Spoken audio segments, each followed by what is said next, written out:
Crest, siempre firmes.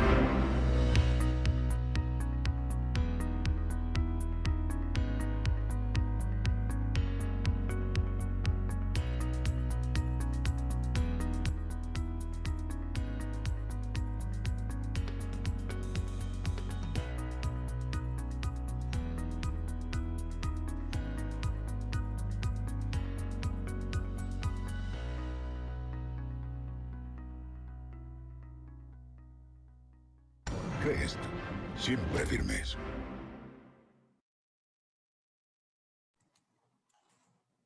Bienvenidos al tercer episodio de este podcast, un espacio que formamos en colaboración con Mariana Ordóñez y Jessica Amezcua de Comunal Taller, en donde buscamos poner sobre la mesa la justicia espacial desde diferentes puntos de vista por expertos.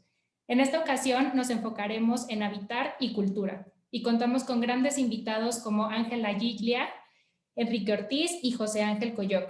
Gracias por acompañarnos. Muchísimas gracias, Ceci, muchísimas gracias a Crest por el espacio de diálogo. Para nosotras es un honor, sentimos que estamos de manteles largos con este panel y con el tema tan lindo que vamos a abordar esta tarde. Bienvenida Ángela, bienvenido Enrique, bienvenido José Ángel. Vamos a leer las semblanzas de las y los participantes.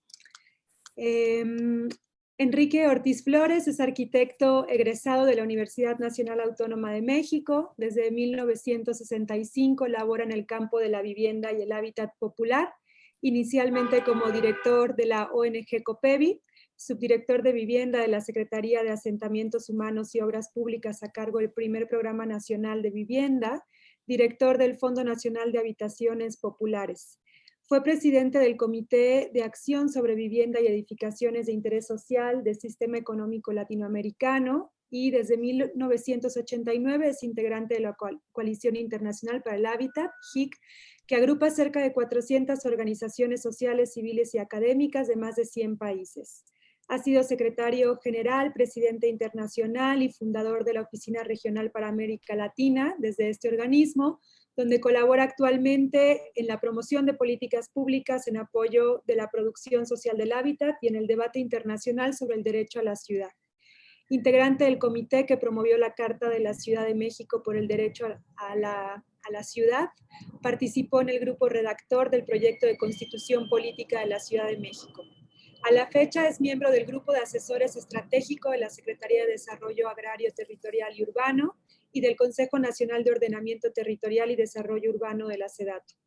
En el terreno académico ha sido profesor de licenciatura y posgrado e integrante de varios consejos en la UNAM y la Universidad Iberoamericana, titular de la cátedra Sergio Chiapa Cato de la UAM Xochimilco y de la Federico Mariscal de la Facultad de Arquitectura de la UNAM. Es académico emérito de la Academia Nacional de Arquitectura y cuenta, entre otros, con los siguientes reconocimientos: doctorado honoris causa por la Universidad Autónoma de Tamaulipas, Premio Nacional de Arquitectura, otorgado en el 2015 por la Asociación de Ingenieros y Arquitectos de México, Premio Hábitat Popular, otorgado en el 2020 por la Federación Panamericana de Asociaciones de Arquitectos. Bienvenido, Enrique. El compañero José Ángel Coyoc, que es fundador y editor de Maya Cajlay, Maya Peninsular, nacido en Jalacho, Yucatán, maestro en Historia por el Centro de Investigaciones y Estudios Superiores en Antropología Social, sede peninsular. Egresó de la licenciatura en Historia de la Universidad Autónoma de Yucatán, UADY. Como historiador, le interesa documentar y divulgar la relación entre los pueblos mayas y la naturaleza. Colabora con organizaciones de la sociedad civil que acompañan el ejercicio del derecho a la libre determinación de los pueblos mayas peninsulares. Es miembro del Consejo Editorial de Revista Común, donde publica la columna Tejido de Estera, sobre derechos de los pueblos indígenas y política actual desde una perspectiva histórica. Bienvenido, José Ángel. Y también tenemos Gracias. Gracias, Ángel.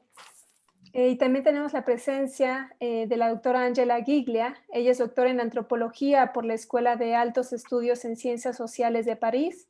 Desde el año 2000 es profesora, investigadora del Departamento de Antropología de la Universidad Autónoma Metropolitana de Iztapalapa. Es miembro del Sistema Nacional de Investigadores de CONACYT nivel 3. Ha dado clases y conferencias en diversas universidades, entre las cuales está el Instituto Francés de Urbanismo, la Universidad de Barcelona, la Universidad Federico II Nápoles y la Universidad La Sapienza Roma. Sus principales ámbitos de estudio tienen que ver con la vivienda y el habitar, los usos y significados de los espacios públicos y la experiencia de la precariedad en la metrópoli de México. Coordina actualmente el proyecto de investigación Las Memorias del Urbano, Territorios, Identidades y Sentido de Pertenencia ante la Urbanización Neoliberal, financiado por el CONACYT. Entre sus últimas publicaciones se encuentran en 2020 Repensar las ciudades desde el encierro doméstico, en 2017, Renovación urbana, modos de habitar y desigualdad en la Ciudad de México, en 2012, El habitar y la cultura, perspectivas teóricas y de investigación, y en 2008, Las reglas del desorden, habitar la metrópoli, en colaboración como coautor Emilio Dujau. Muchas gracias, Ángela. Bienvenida también. Gracias. Pues como comenta Mariana, para nosotros es un gusto tenerlos aquí presentes. Creemos que la mirada con la cual se va a poder abordar esta vez este tercer capítulo va a ser con una mirada muy integral, muy completa, desde la trayectoria que cada uno de ustedes ha tenido, tanto desde el trabajo con comunidades, tanto en el trabajo académico, el trabajo también práctico, reflexivo, de incidencia en política pública. Entonces creemos que esa integralidad va a poder como abonar mucho a las reflexiones sobre la temática que estamos abordando en estos distintos capítulos que estamos desarrollando. Como sabrán, la temática principal es poder reflexionar sobre el tema de la justicia espacial. Entonces, para esto, como comenzamos también los capítulos anteriores, quisiéramos nada más dar también al público un preámbulo, para quienes no nos han escuchado en otras ocasiones, sobre qué significa o a qué nos abocamos con ese término de justicia espacial. Bueno, esto proviene de la perspectiva espacial crítica del geógrafo Edward Soya, que retoma el término de justicia espacial de concepciones como las de Henry Lefebvre sobre el derecho a la ciudad y las ideas de David Harvey sobre justicia territorial. Se vincula la geografía crítica con la justicia, esa es una de las grandes aportaciones que hace, y también vincula la palabra espacial con democracia y derechos humanos, con lo cual nos propone un análisis interdisciplinar de la ciudad y sus distintas formas de producción. Entonces, bajo la manera en la que los procesos sociales pueden generar tanto geografías opresoras como liberadoras, tiene ese doble camino, sino que también es importante comprender desde una noción dialéctica, socioespacial, cómo estas geografías también afectan activamente a los procesos y a las formas sociales. Es decir, habla de ese proceso de socialización de lo espacial, pero también de la espacialización de lo social. Es decir, se plantea que el espacio también está activamente involucrado en generar y mantener desigualdad, injusticia, explotación económica, racismo, sexismo y otras formas de opresión y de discriminación. En este sentido, pues se busca que desde de estos diálogos podamos hablar desde una visión de una nueva conciencia espacial que también nos ayude a poder comprender que el espacio no es solamente un ámbito de fondo, sino que es también generador de procesos y también en él se generan otros más. Entonces, esto es, digamos, como parte como del preámbulo con el cual estamos como basando estos diálogos y si les parece bien, ya poderlo ir como correlacionando con sus visiones, con sus miradas, entendiendo que todo espacio está lleno de ideologías, de posturas, de políticas. Podríamos arrancar con el primer bloque de preguntas. Desde su amplia experiencia en el campo del hábitat popular y la vivienda, ¿cómo perciben ustedes que dichas geografías o espacios opresores a los que se refiere ahorita este primer preámbulo se manifiestan en los órdenes urbanos y rurales? ¿Y de qué manera aquellas manifestaciones opresoras afectan o transforman la cultura de estos lugares? ¿Quién quiera empezar?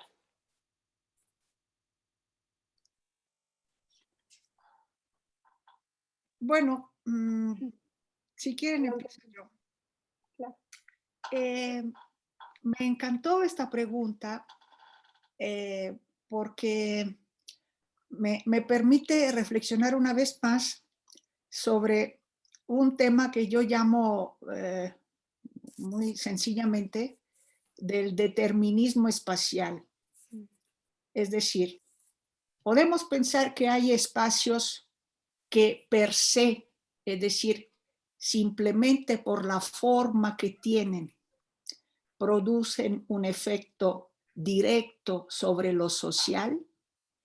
Ese es un tema que ahora se ha revigorizado mucho, por ejemplo, con una disciplina que se llama neuroarquitectura, si bien recuerdo, que tiende mucho a considerar que, como decía, hay un efecto directo de los espacios sobre nuestro ser, nuestras emociones, y esto a mí me hace una resonancia con el tema de Soya, aunque la perspectiva de Soya es muy distinta, es mucho más sociológica, cuando habla de los espacios opresores.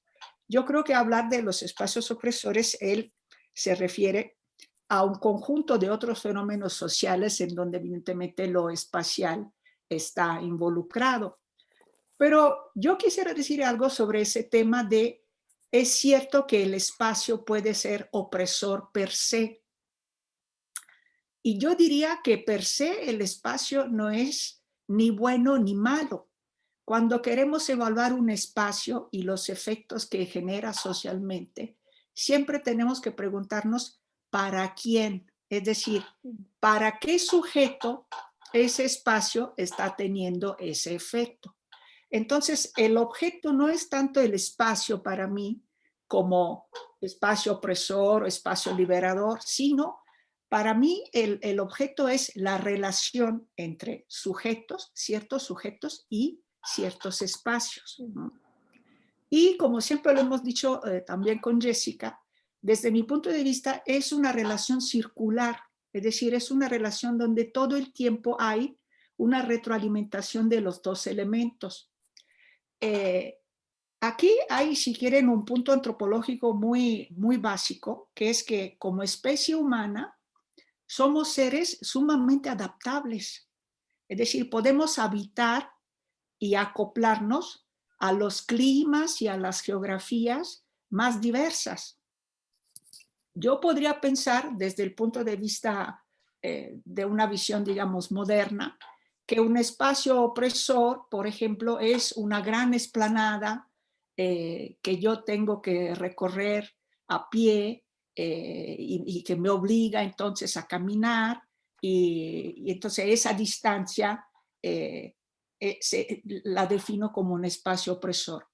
Pero hagamos de cuenta que soy un esquimal, o hagamos de cuenta que soy un habitante del desierto que está acostumbrado a vivir en el medio de enormes distancias, de una explanada, de una gran distancia, de una especie de perspectiva del infinito, ¿no?, sobre la tierra. Entonces, esas personas están oprimidas por el espacio. No, para nada. ¿Por qué? Porque desde la cultura, desde la capacidad humana de apropiación del espacio, de modificación del espacio, esos sujetos sociales en grupo, colectivamente, hacen de esos espacios que desde nuestra perspectiva pueden parecer totalmente inhóspitos, hacen su casa, ¿no? Fabrican su casa con bloques de hielo, o fabrican su casa con palafitas en una laguna, por ejemplo. Es decir, la habitabilidad como proceso humano tiene, digamos, posibilidades infinitas que tienen que ver estrictamente con la cultura. Y cómo la cultura, digamos, se fusiona, saca lo mejor y a veces lo peor de ciertos entornos geográficos, ¿no? Eso nunca lo tenemos que perder de vista. Creo que para eso sirve mucho, digamos, la perspectiva intercultural, de ver las cosas desde puntos de vista culturales diferentes, justamente para sacarnos de la mente que existen espacios que a fuerza nos hacen bien o nos hacen mal. Yo no estoy negando que El espacio, por supuesto, que puede ser fuente de confort y fuente de hostilidad y de malestar. Seguramente eso es cierto, pero sí me opongo a considerar el espacio como un determinante directo, ¿no? Que es la perspectiva que llamamos del determinismo espacial.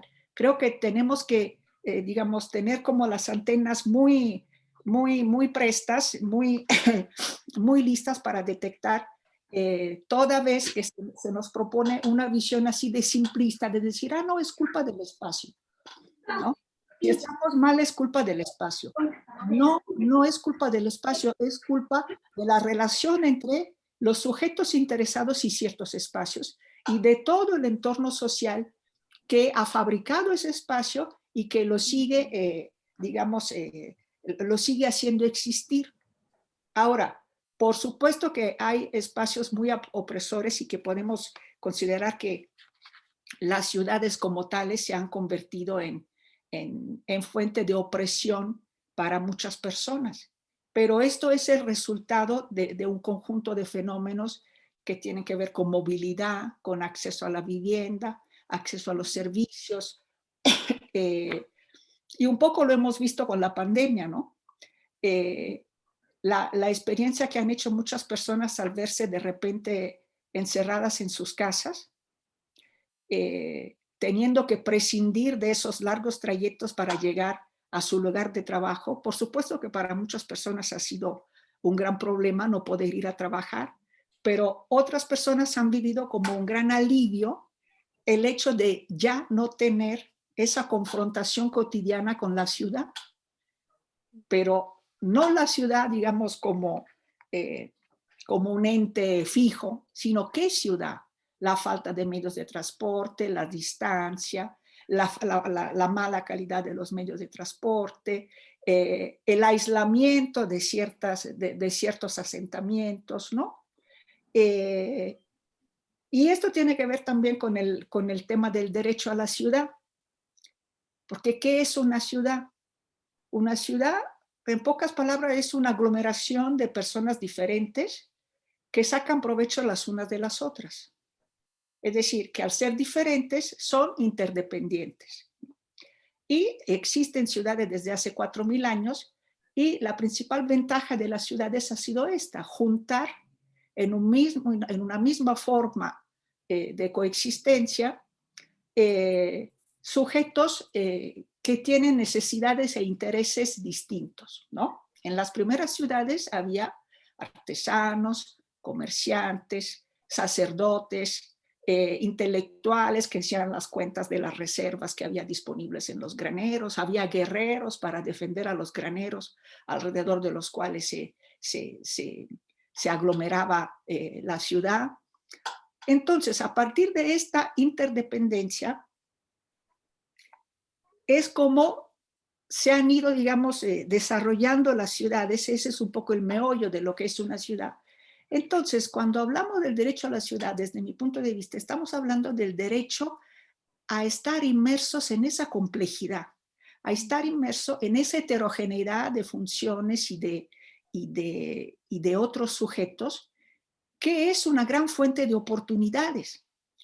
Entonces, ¿para quién no existe ese derecho a la ciudad? Para quienes viven muy lejos, para quienes viven en zonas donde no hay servicios, para quienes no tienen los recursos suficientes para colocarse en esa parte de la ciudad donde podemos decir que hay ciudad. Es decir, que yo salgo de mi casa y encuentro a mi alrededor un conjunto de otras personas interesantes y de otros servicios y lugares interesantes de encuentro, de oportunidades y con alguna dosis de riesgo, evidentemente, pero digamos, algo que me estimula, ¿no? Que me enriquece. Y en todas las ciudades tenemos esa parte de ciudad que podemos considerar ciudad. El problema es que alrededor, y aquí está el tremendo tema de la desigualdad socioespacial dentro de las ciudades, alrededor o lejos de esa ciudad que funciona como ciudad, tenemos otros espacios que, digamos, no tienen esos mismos requisitos, son espacios segregados, son espacios donde únicamente hay residencias, las periferias, dormitorios, o son espacios donde la falta de servicio convierte en mucho más fatigoso y mucho más complejo el proceso de convertirse en ciudad.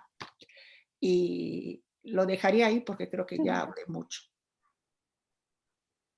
Muchas gracias, Andrea.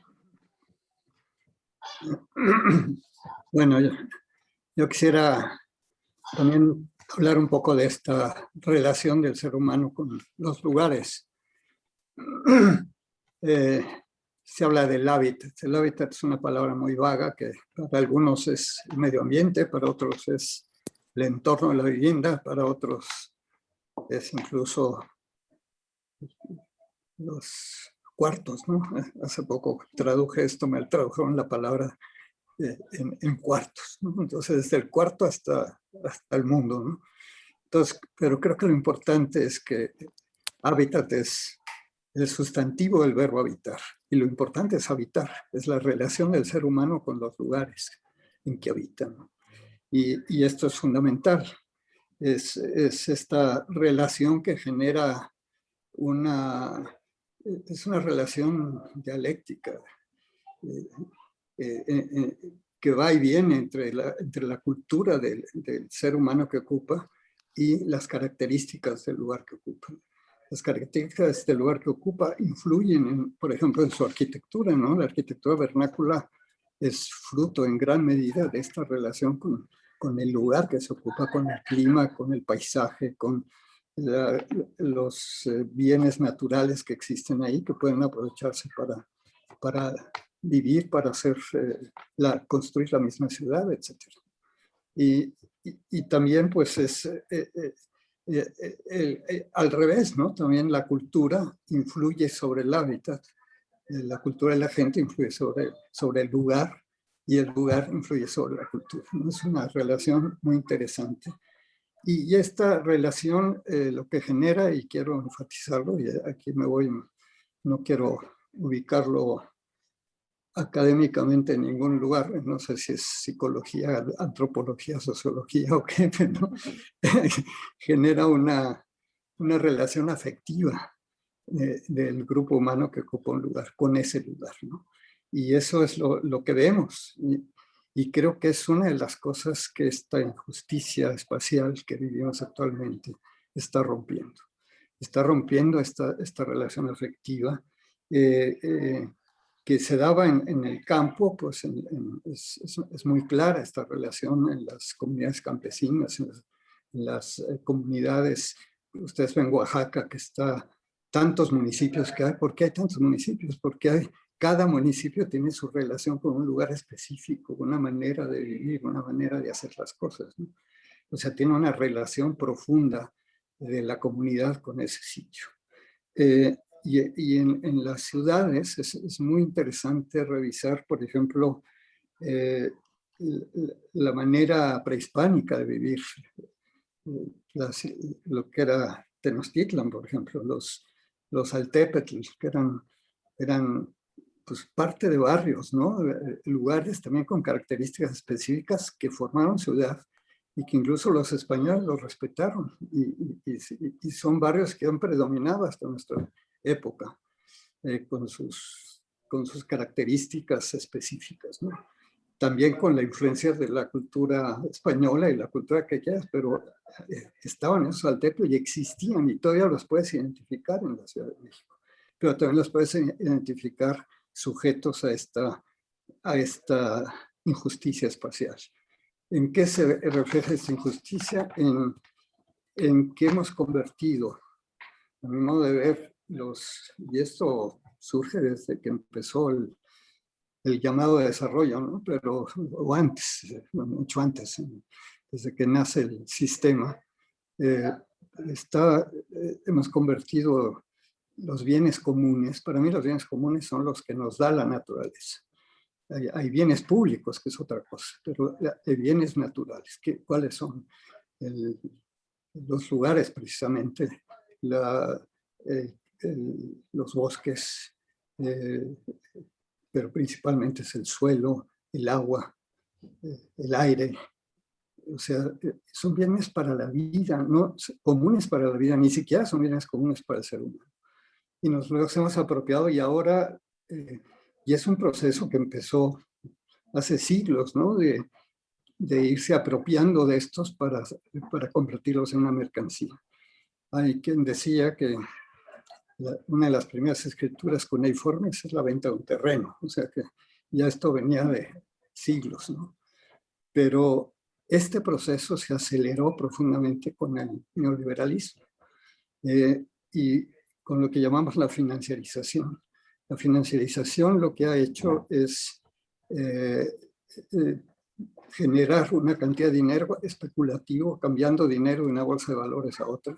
A veces no duran ni 2 días en un país y ya han generado una cantidad de dinero que no tiene ningún valor, absolutamente ninguno. No le ha agregado ningún valor a ningún bien natural, ni tampoco está respaldado por oro, plata o nada. Absolutamente no tiene ningún valor. Y han encontrado los dueños de este dinero que una de las maneras de convertirlo en un activo financiero pues es comprando tierra o despojando tierra o erradicando a la gente de sus lugares. Y esto es lo que estamos sufriendo ahora a escalas impresionantes. En la Ciudad de México ahorita hay una cantidad de desalojos, incluso en plena pandemia, porque la gente no pudo pagar la renta.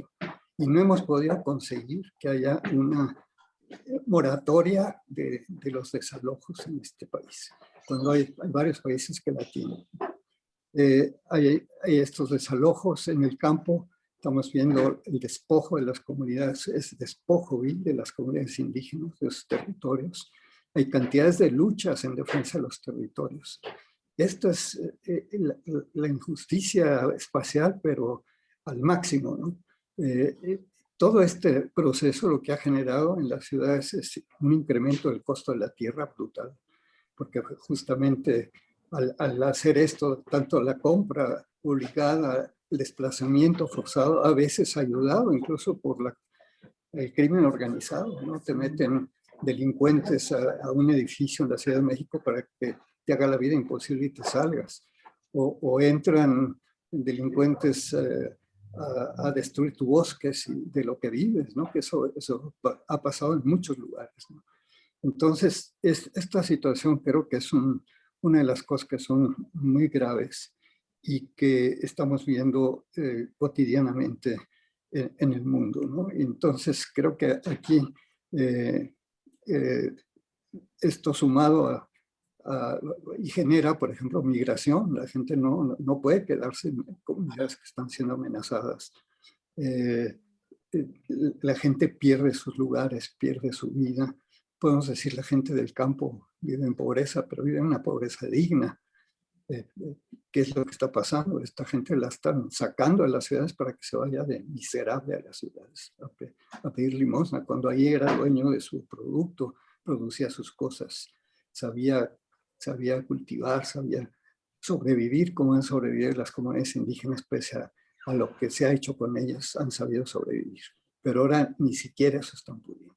Esto es lo que me parece los impactos más brutales de la desigualdad espacial, de lo que está pasando con el manejo del suelo y en general de los bienes comunes. El agua es otro tanto, incluso el aire lo hemos convertido en mercancía vía los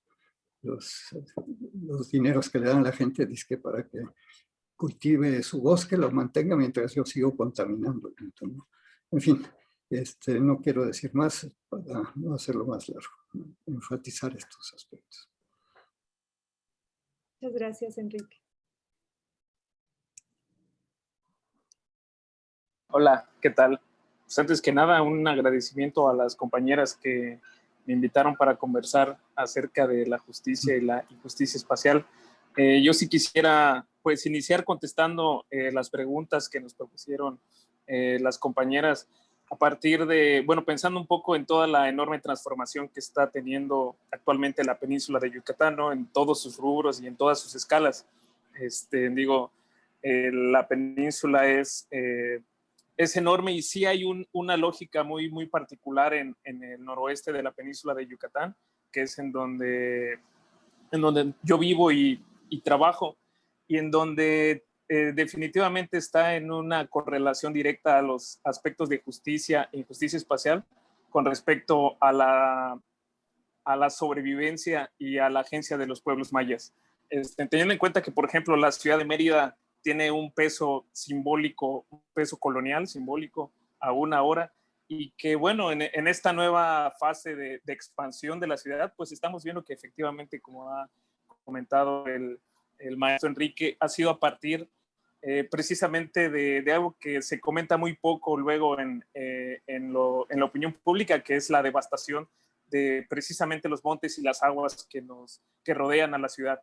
Pero al final de cuentas, esos montes y esas aguas pues son parte de la propiedad colectiva de los pueblos que están en Mérida, en la ciudad, porque luego se piensa que los mayas solo están en los pueblos afuera de Mérida, pero no hay miles de nosotros trabajando en la ciudad de Mérida, y bueno, la ciudad se ha expandido de manera enorme en los últimos años a partir de esa devastación.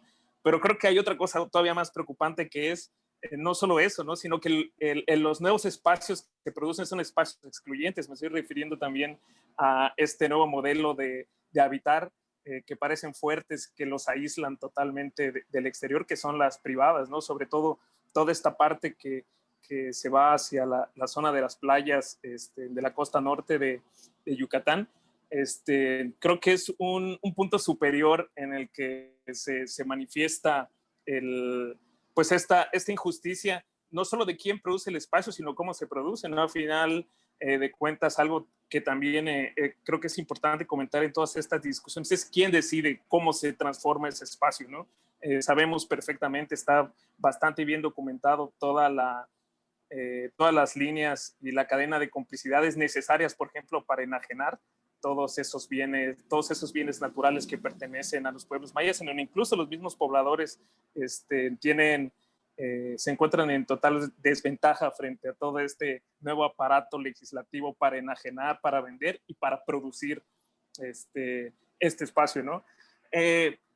Quizás verlo con una perspectiva histórica nos podría ayudar a entender otro tipo de fenómenos de cómo se está produciendo la producción de este espacio y de esta nueva forma de injusticia especial, ¿no? Porque aquí en la península de Yucatán, pues es bastante bien conocido que ya existió un espacio así, un espacio que cercaba los bienes naturales, un espacio en donde se capturaban los montes, en donde se capturaban las aguas, y en donde había condiciones de trabajo para los mayas peninsulares y para otros trabajadores bastante malas y precarias, que fue la hacienda nequenera. E incluso esos espacios se están transformando ahora con todo este boom inmobiliario y boom turístico de la península, ¿no? Pero no se están transformando hacia algo, hacia una democratización de los espacios, sino precisamente hacia un nuevo acercamiento, ¿no? En donde estas antiguas haciendas enequeneras son transformadas ahora en hoteles de lujo, en espacios a los que no pueden acceder las personas de los pueblos cuando no son expulsados de esos mismos espacios, ¿no? Entonces, a mí me parece que sí es un tema bastante importante el irnos preguntando quiénes deciden sobre esos espacios que se producen. Y me iniciaron comentando acerca del derecho el derecho a la ciudad planteado desde estas perspectivas de la geografía crítica, pero creo que sí también valdría la pena reivindicar en algunos estandartes de batalla de muchos compañeros que están en contra de la privatización de los montes, de la devastación, que es el derecho a decirle no a esa ciudad o la forma en la que se expande, así como con su consecuente devastación y con esta forma de cercar y de exacerbar todas las injusticias históricas con las que se ha construido gran parte de los espacios aquí en la península de Yucatán, y desafortunadamente generalmente en detrimento de los pueblos mayas que viven y muchas veces sobreviven dentro de Mérida. Claro, creo que esto nos abre también como una perspectiva también mucho más integral, ¿no? O sea, cuando pone sobre la mesa el derecho a la no ciudad, ¿no? Que también hay otras formas de habitar que no necesariamente se relacionan con los paradigmas de construcción de las ciudades a los cuales estamos relacionados, sean estas con desigualdades o sin desigualdades, pero creo que nos abre también ese panorama al derecho a la no ciudad, ¿no? Que poco se habla también como de esa perspectiva.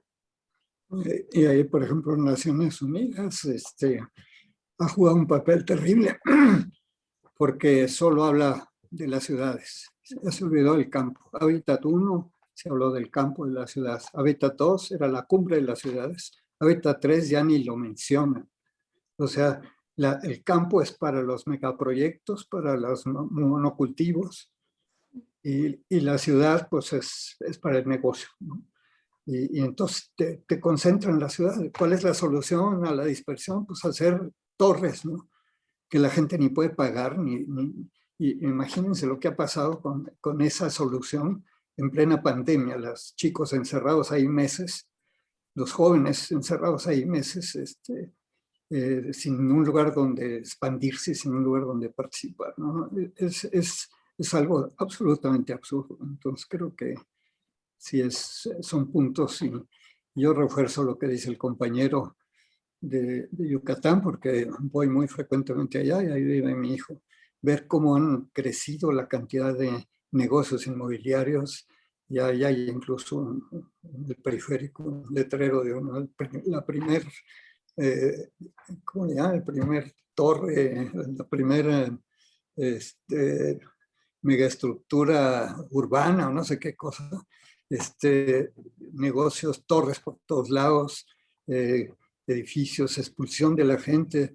He estado en reuniones ahí donde la gente se está organizando precisamente para defenderse, y son gente que está adentro de Mérida, que está perdiendo sus territorios. Lo que él dice es absolutamente claro. Y, en fin, nada más reforzar eso. Bueno, me gusta mucho esa idea de la no ciudad.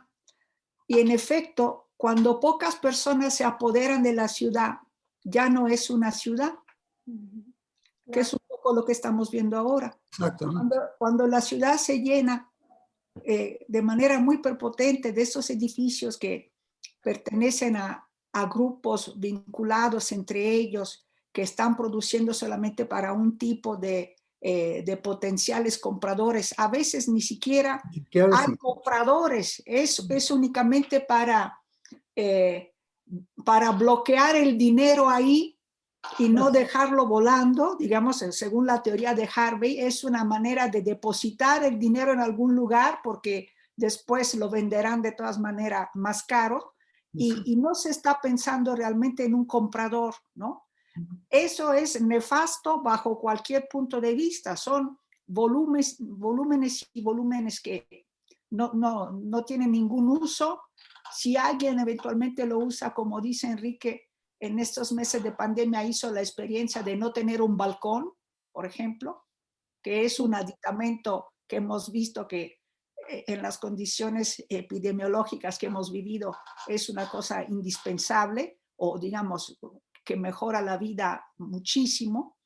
Y aquí hay un pequeño detalle en cuanto al tema del hábitat doméstico. Creo que nos hemos dado cuenta con la pandemia de la importancia de los espacios semiabiertos y de los espacios semifijos, es decir, la importancia de tener espacios donde haya circulación de aire, donde haya una veranda, un balcón, una terraza, cosas que en la arquitectura vernácula son absolutamente normales, digamos.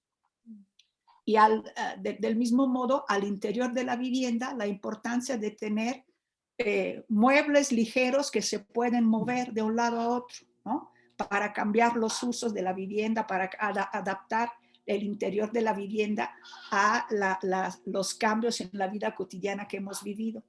Entonces, toda esa flexibilidad, toda esa, digamos, creatividad del habitar, por supuesto que es negada en esos grandes megaproyectos donde lo que hacen la mayoría de las veces es duplicar al infinito, multiplicar al infinito ciertos patrones arquitectónicos, que luego tenemos los mismos rascacielos muy parecidos de las mismas ciudades,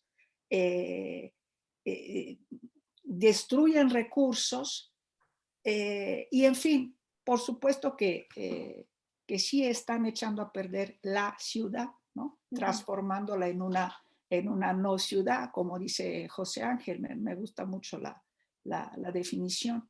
Ahora, yo tiendo a ser, digamos, optimista. ¿En qué sentido?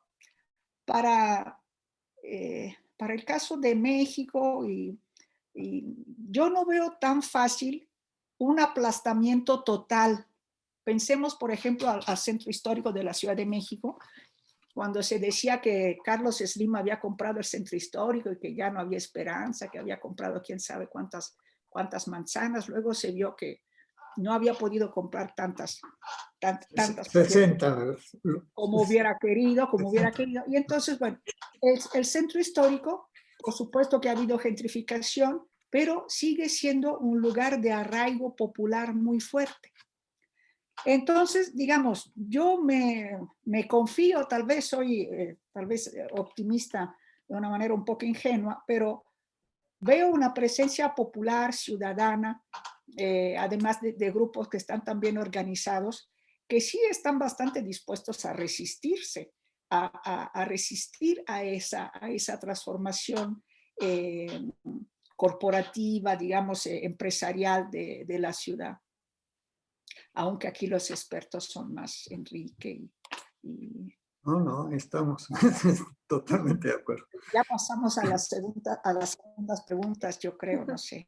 Creo que precisamente la pregunta que pone Coyoc en la mesa, el quién decide cómo se producen los espacios, es el preámbulo perfecto para el segundo bloque de preguntas que teníamos. Y es, desde su trayectoria, tanto en el ámbito práctico como académico, ¿cuál es su postura reflexiva sobre cómo pasar de estos modelos dominantes de desarrollo hacia procesos sociales que abonen a la búsqueda de una justicia espacial, entendida esta desde las particularidades de cada lugar, su cultura y su memoria?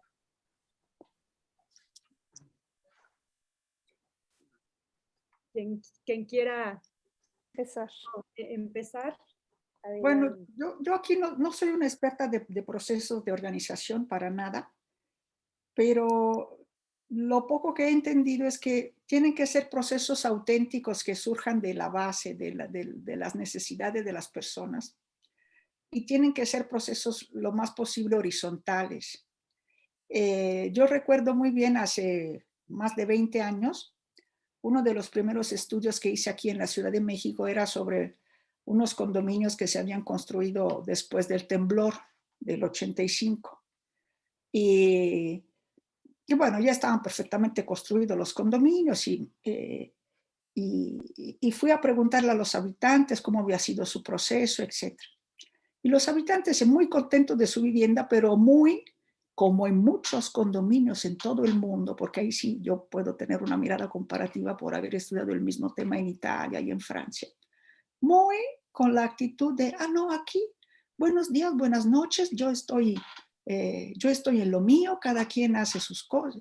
Es decir, una especie de encierro, casi de negación de la relación con el otro, que es muy típica de todos los condominios. Cuando luego uno empieza a investigar más a fondo, se da cuenta que todo el mundo ya se conoció muy a profundidad y se ha peleado, y entonces digamos, lo que dice cuando llega el investigador desde afuera es, no, aquí todo bien, no hay mayor cosa, como diciendo al investigador, fíjate que aquí no hay mayor cosa que investigar, ¿no? No te metas, es una forma como de decir, ¿no? Pero cuando se explora un poco más a fondo, uno se da cuenta, y no solamente en ese caso, que este proceso de organización para conseguir una vivienda había tenido una estructura bastante vertical, en la que, por ejemplo, la gente, eran sobre todo mujeres, se habían visto obligadas a firmar, a pasar lista para ir a todas las manifestaciones, a todos los mítines y plantones que habían tenido que hacer ante las autoridades. Estoy hablando de la época todavía priista, ¿no? 85, para conseguir esa vivienda. En el medio de ese proceso para conseguir la vivienda, evidentemente sucede que alguien ya no puede pagar la cuota, de que al final llega un participado porque resulta que era amigo o pariente de un otro, y entonces de repente cuando ya se encuentran en los departamentos hay personas que no habían participado de la lucha, en fin. Un buen número de estos habitantes que habían pasado por un proceso de lucha por la vivienda, habían quedado de alguna manera, no decepcionados, pero con una postura de decir, bueno, ya, ¿no? Ya conseguí lo que quería y no quiero meterme más, ¿no? Y del punto de vista de, a lo mejor, de los líderes de estas organizaciones comunitarias, recuerdo inclusive que no recuerdo bien quién, pero me decían, bueno, es que la gente luego no tiene conciencia. ¿Cómo que la gente no tiene conciencia? Es decir, pero si se ha llevado un proceso vertical donde se han visto obligados, ¿no? a participar, ¿me explico? A lo mejor no es culpa de nadie, pero digamos, había un modelo de participación colectiva que obligaba a las personas a manifestarse como grupo de demandantes de vivienda. Esto Enrique lo sabe mucho mejor que yo. Y entonces no había realmente un proceso horizontal entre la gente de decir qué queremos, qué vamos a hacer y cómo vamos a luchar, ¿no? Era un proceso, sí, colectivo, pero como yo pude, digamos, percibirlo, con las mejores intenciones, es decir, no estoy juzgando. Pero lo que quiero decir es que el resultado de esos procesos verticales luego no es un incentivo para que la gente siga participando. Porque además hay que decir otra cosa, la participación social en lo que sea, en mi vivienda, los vecinos del barrio, mi entorno local, etcétera. Para algunos puede ser una experiencia muy placentera, pero para otros es una experiencia para la cual o no hay tiempo o incluso que es percibida como una experiencia desgastante, ¿no?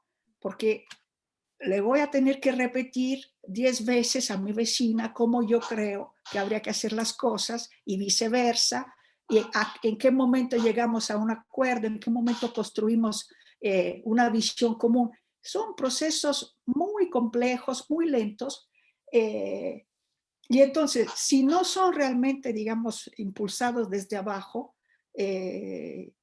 yo creo que no van a surtir los mejores efectos, digamos. A lo mejor sí se consigue una vivienda, pero no se progresa en términos de ciertas modalidades de la organización social, ¿no? Que quisiéramos que fueran diferentes. Yo veo que... No sé qué opinan. Bueno, yo voy a dar otra perspectiva y después podemos debatir un poquito más. Yo veo que estamos en un momento muy crítico en el mundo. O sea, la gente sigue diciendo volver a la normalidad.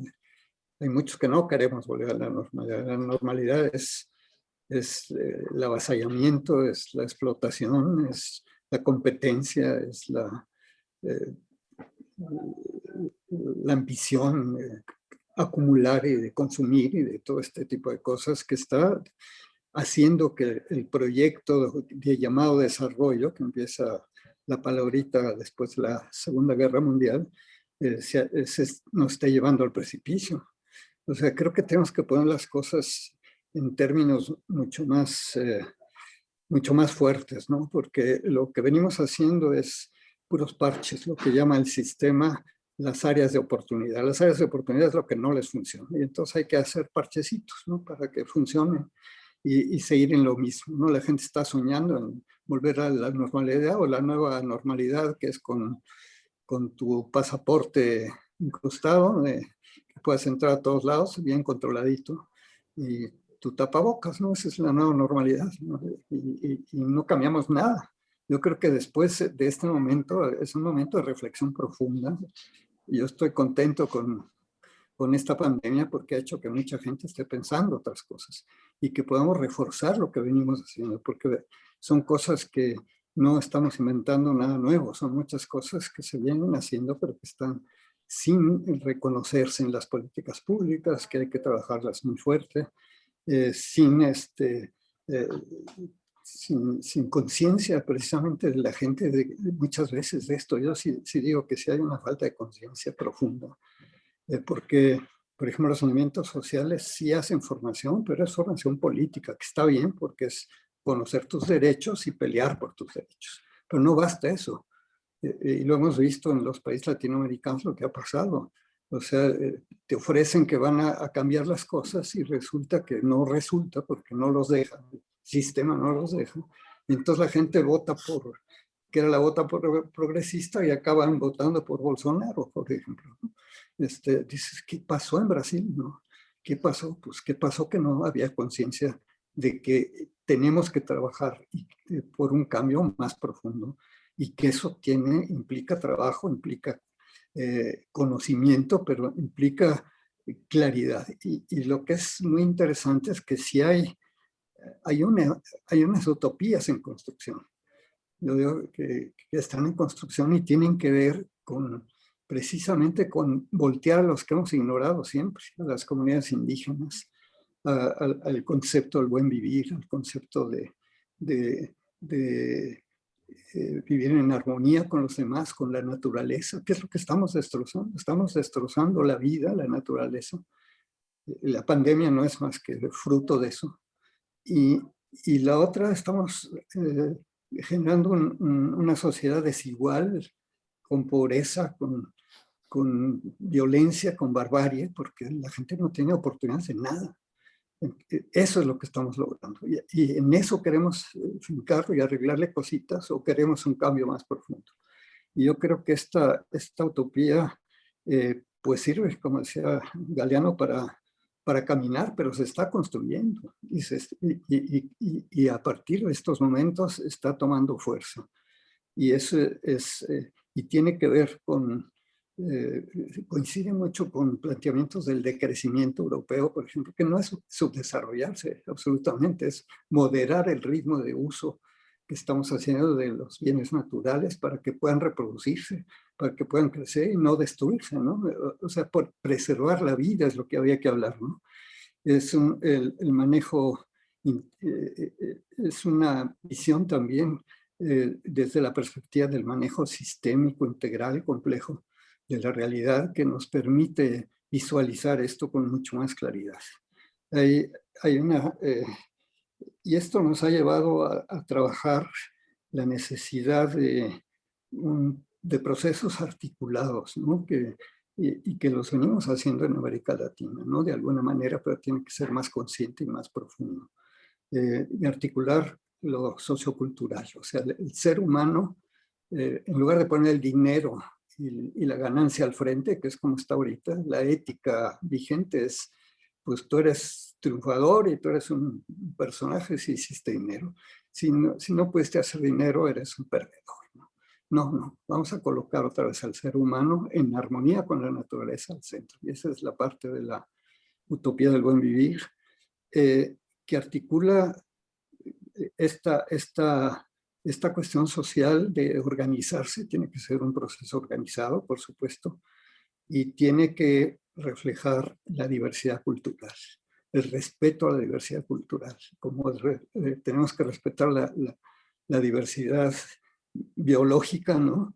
Esa es la riqueza de la naturaleza, la riqueza del ser humano es la diversidad también cultural.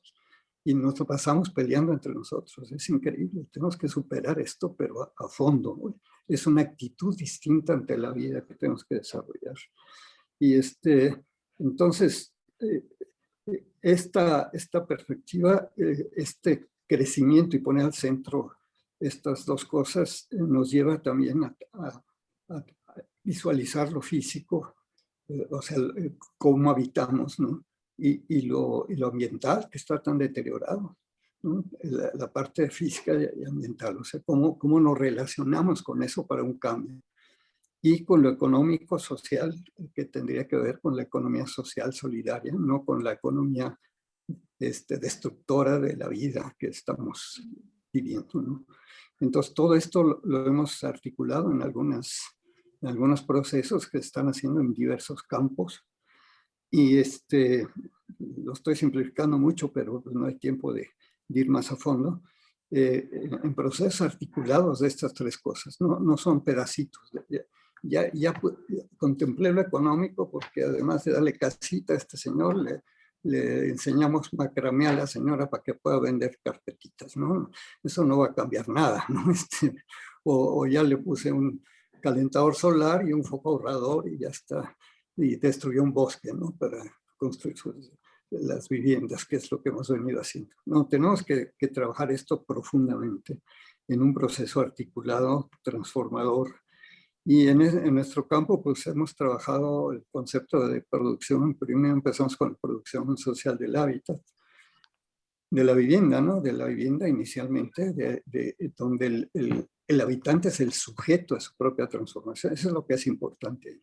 Y no es un proceso para hacer negocio, es un proceso para crear condiciones habitables, condiciones de vida. El objetivo es totalmente otro, ¿no? Y esa es la dificultad que tenemos porque nunca se ha entendido en las políticas públicas de hacer una diferenciación entre dos formas de producción totalmente distintas, la mercantil y la social.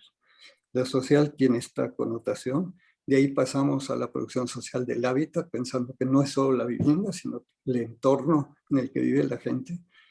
Pero actualmente hablamos de producción y gestión social del hábitat. Entonces, quien ha participado en la producción de su hábitat también tiene derecho a gestionarlo y tiene la capacidad de gestionarlo porque ha sido un proceso largo de organizarse, de tomar conciencia de las cosas, de capacitarse, de articularse con sus compañeros. Es un largo proceso que no está entendido. Ahorita no podemos hacer producción social y creo que las compañeras sí lo han hecho, pero con todo en contra, ¿no?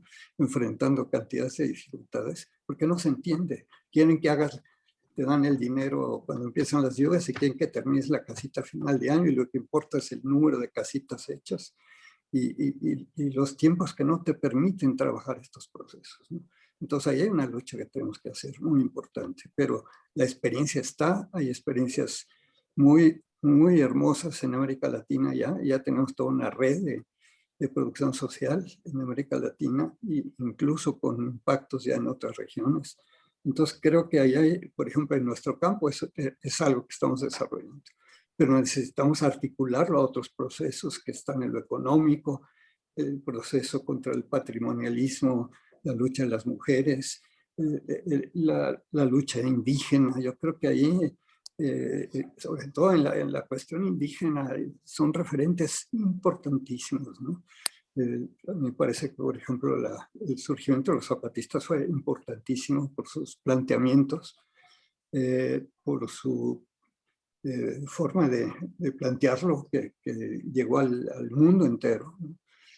Pero hay muchas experiencias más que nos dan elementos muy interesantes. En fin, en todos los campos hay cosas importantes. Hasta en la medicina hay una lucha distinta, en que tú luches por la conciencia de tu propia salud y no estés dependiendo de la química que te están dando para mantenerte en la misma situación dependiente toda la vida, ¿no? O sea, hay otras maneras de verlo todo. ¿Cómo lo vamos articulando? Ese es el gran reto. Yo aquí lo dejo para después debatirlo.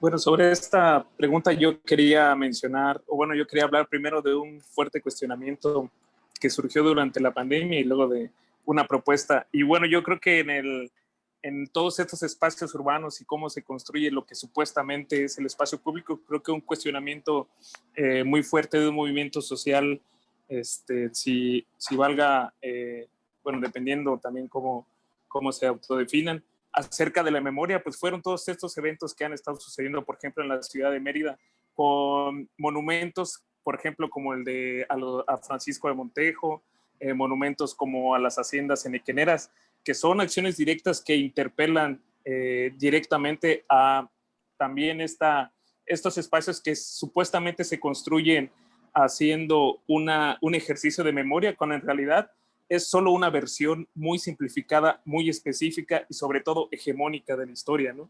Que tiene que ver también con esto que conversábamos al principio de cómo se está transformando toda la península, porque es algo que sucede exactamente con la producción de las haciendas, ahora sí como un producto mercantil para vender, en donde esos espacios, de esos espacios se elimina, por ejemplo, todo el proceso material de producción, cómo se levantaron todas esas construcciones para venderlas ya como lugares idílicos, como jardines, casi que nunca han sido tocados por los humanos o abandonados con un halo de misterio. Yo creo que es muy importante estos lugares que han sido elegidos por el movimiento feminista para cuestionar esa forma de pensar las memorias y el espacio público, ¿no? Directamente las haciendas enequeneras, que definitivamente hay todo un discurso hegemónico acerca del progreso, del trabajo, de toda la bonanza, que trajo intentando hacer que se olvide toda la parte de sujeción y de compulsión laboral necesaria para ese progreso, ¿no? Yo creo que estas son intervenciones que directamente nos interpelan y nos ponen a pensar cómo ir construyendo esos espacios públicos y esas memorias que a final de cuentas, pues bueno, creo que en general ha habido cuestionamiento.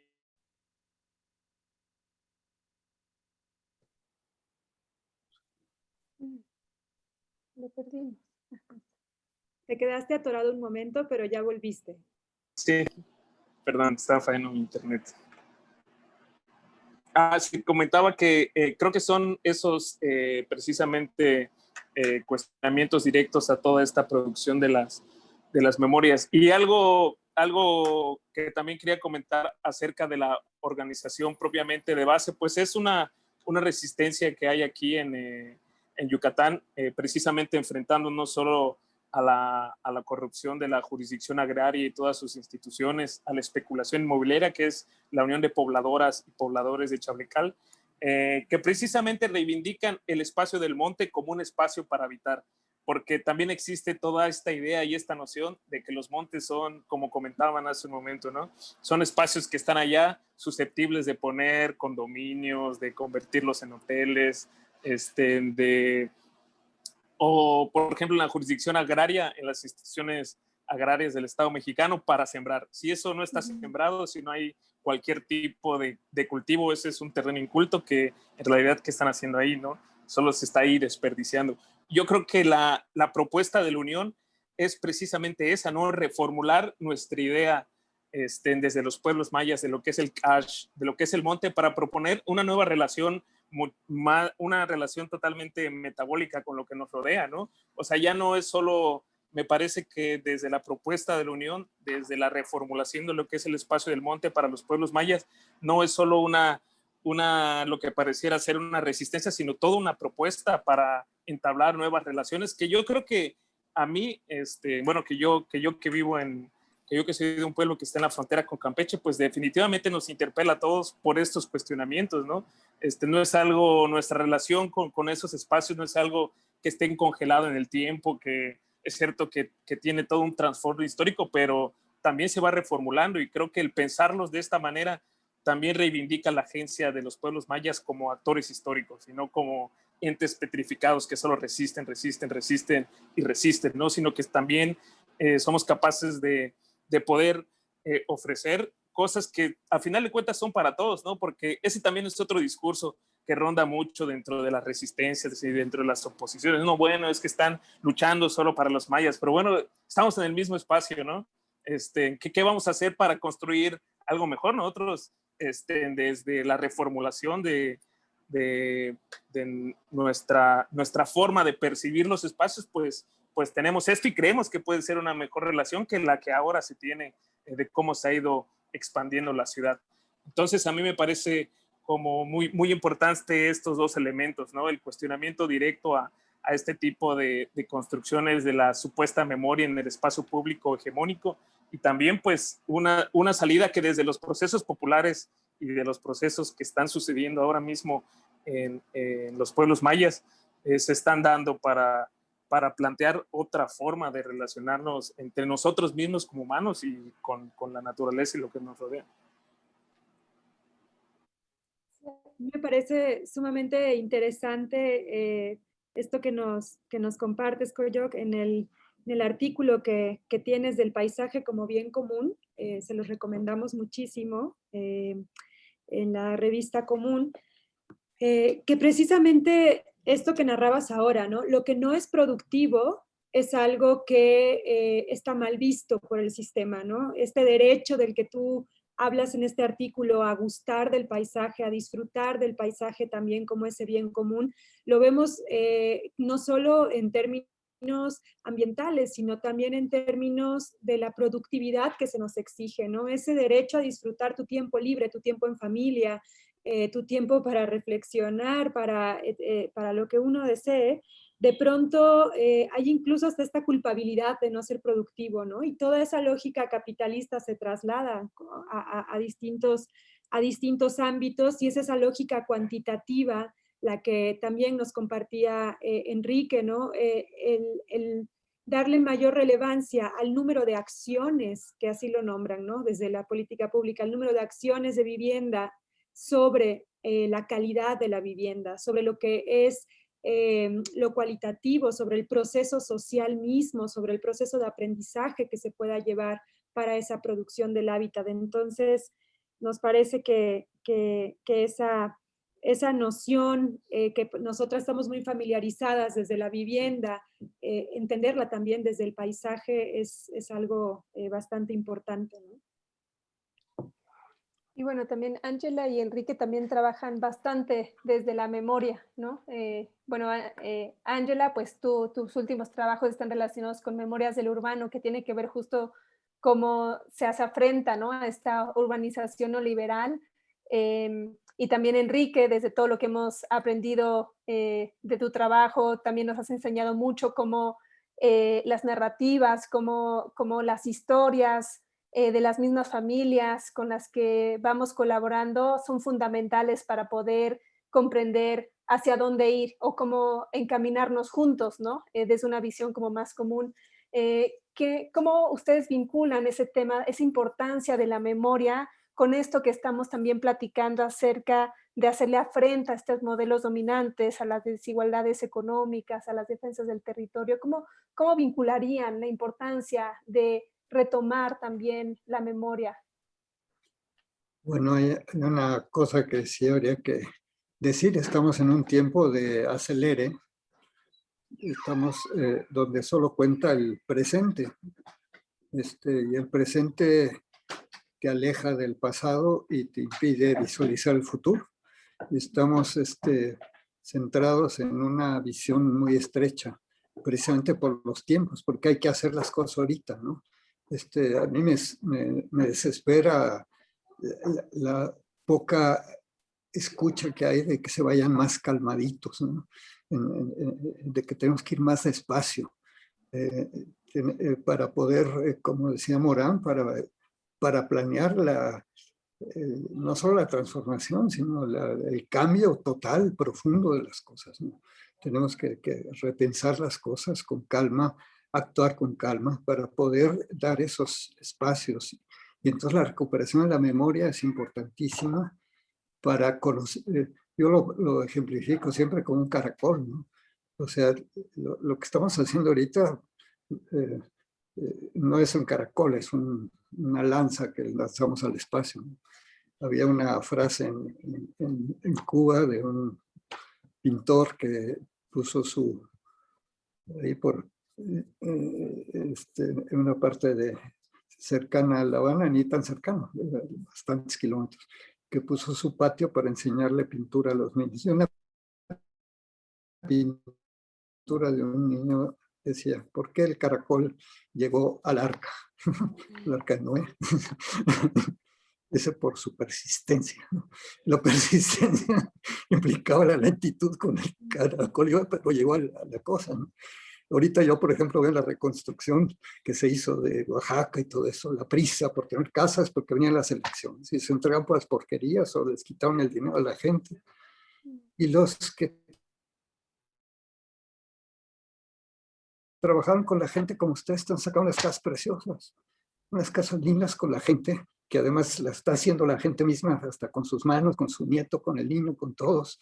Y eso están generando un amor por su lugar, ¿no? Es una mejor casa. ¿Por qué tanta prisa? Y entonces la memoria es, a mí me tocó, cuando hice mi tesis, yo quería hacer un pueblo, me metí a la selva lacandona, después de ir por otros lados, quería hacerlo con los lacandones y vi que no era posible para ellos, porque ellos tenían su forma de vida, estaban muy establecidos, están criticando lo que les venía de fuera, que era el grupo más tradicional. Pero vi la gente que venía migrando de los altos de Chiapas, ¿no? Dije, pues para estos, pero ya no hablé con ellos, pero dije, para estos voy a hacer mi pueblo. Y cuando salí de la selva, viendo lo que estaba pasando, cómo perdían sus maneras de vivir y todo, porque venían solitarios, su traje ya no podían ser el mismo traje, pero un calor muy fuerte, todo les cambiaba la vida, pero ellos siguen siendo ellos.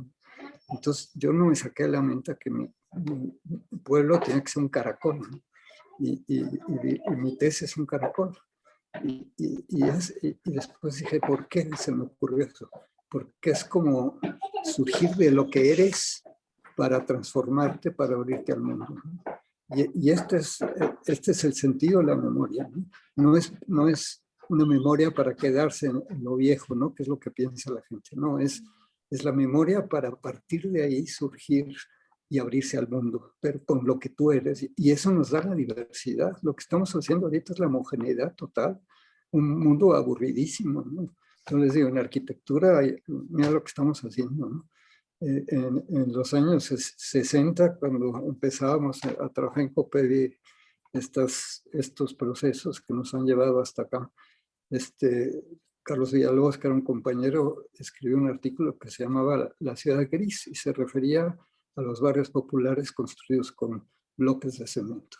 Yo digo, ahorita estamos haciendo un país gris y justamente la belleza de la arquitectura vernácula se está olvidando.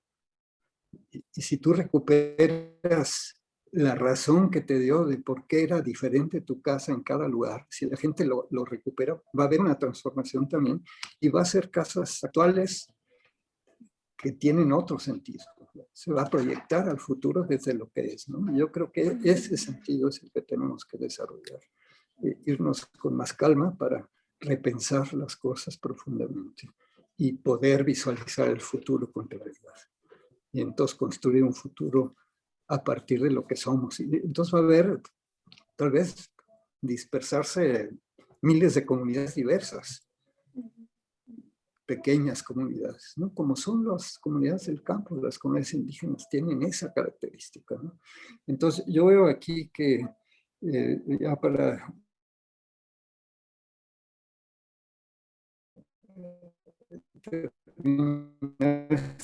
aparte que en esto de producción social y el derecho a la ciudad, que en la Ciudad de México la construimos ligando dos cosas como el marco de una matriz, la realización plena de los derechos humanos y la democratización profunda de la ciudad. O sea, que la gente puede intervenir al nivel más alto posible en las decisiones que lo afectan.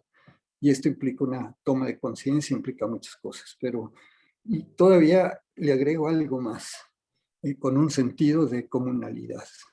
O sea, si no tenemos un sentido de construir comunidades, todo esto no va a tener ningún sentido. O sea, el futuro o generamos este sentido comunitario con una realización plena de los derechos en toda su complejidad, ¿no? El derecho a la vivienda no es hacer casitas, es todo lo que contiene ese derecho que tiene que ver con la cultura, con los lugares, con las posibilidades, con los servicios, con la tenencia segura, con todo lo que nos dice el derecho a la vivienda, ¿no? Entonces, estos derechos al alto nivel posible en las decisiones que nos afectan en nuestro territorio. Pues en nuestra casa es 100%, en el barrio es 98%, en la ciudad pues a lo mejor es un porcentaje menos, ahí sí vale la consulta. Pero eso que nos consulten cómo quieres tu casa, pues vas a decir la que viste en la telenovela de anoche. No es ese el proceso es mucho más profundo. Entonces creo que por ahí está esta cuestión y está esta construcción comunitaria, pequeñas comunidades, de comunidades más amplias que van construyendo un mundo diferente.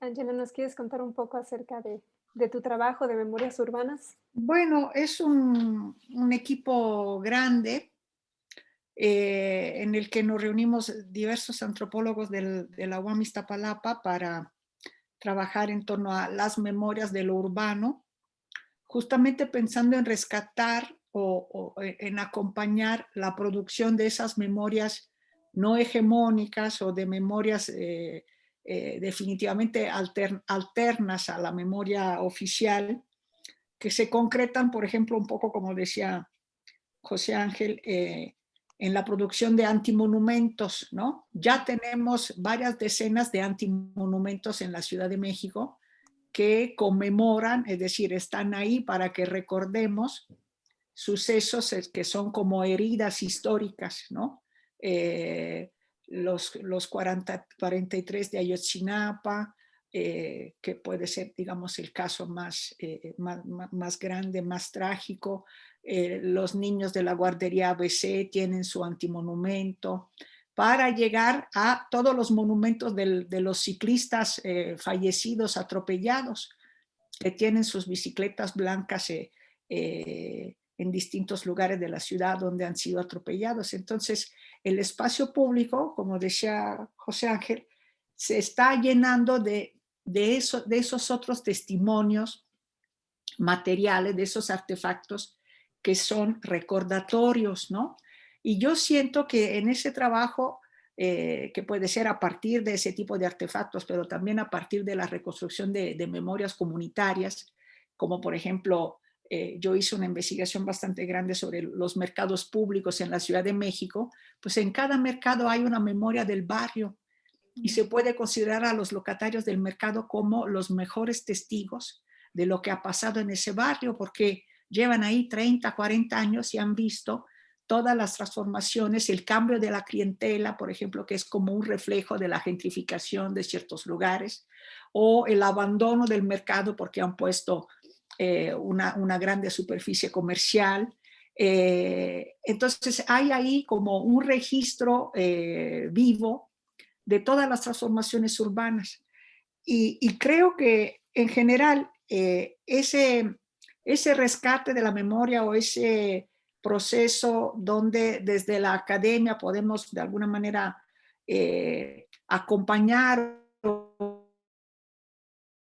o colaborar a esas comunidades que ya están elaborando su propia memoria alterna o simplemente su propia memoria porque sienten que su memoria no tiene un lugar, ¿no? No tiene un lugar público. Creo que esto es una forma de cuidarnos como sociedad, como comunidades, hasta como especie humana, ¿no? Porque el olvido es como la negación de la experiencia. Solamente a partir de la memoria podemos pensar en un futuro, ¿no?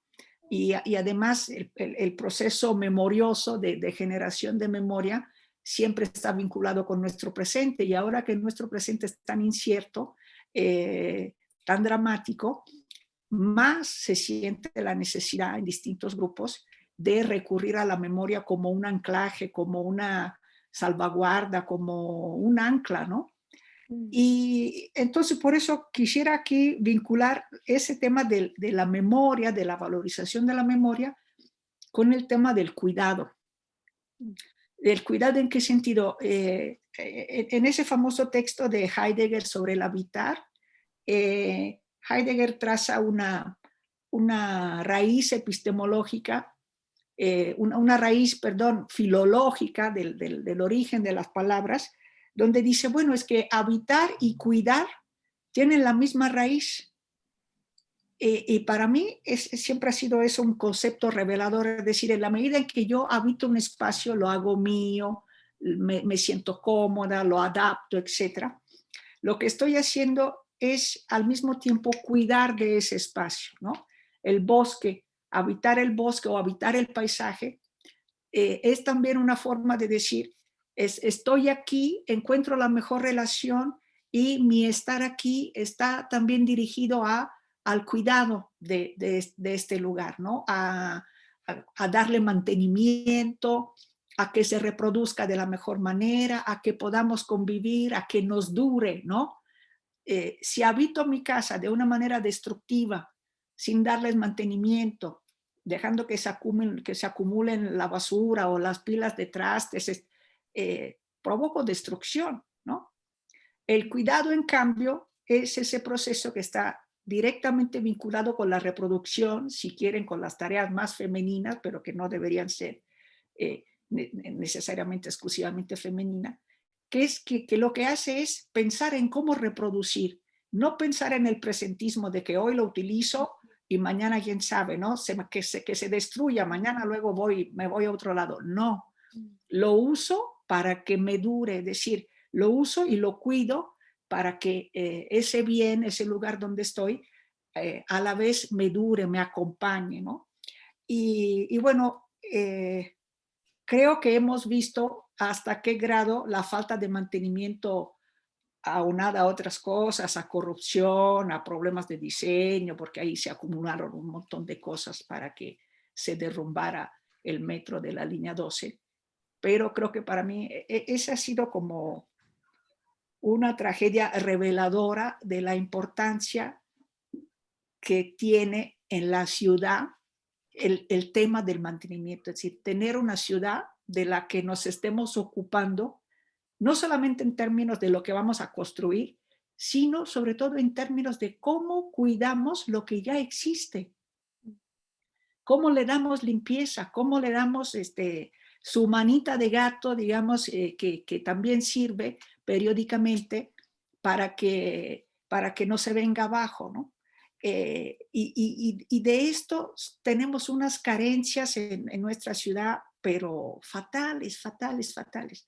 Y además, si hacemos, digamos, el rastreo de las condiciones del mantenimiento en el área metropolitana, da la casualidad que mayoritariamente las áreas más cuidadas son las áreas que son más ciudad, las áreas centrales, más heterogéneas, con más servicios, etc.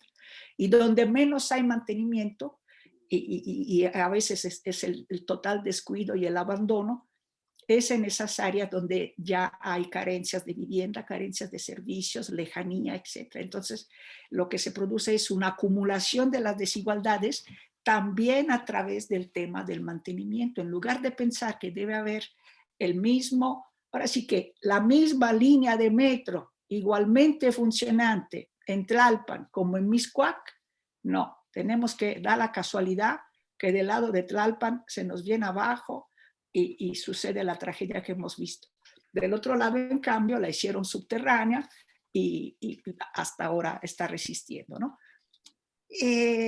Entonces, habría que también poner al centro de esa discusión sobre el habitar el tema del cuidado de los artefactos, del cuidado de nuestro habitar cotidiano, del cuidado de nuestros espacios públicos.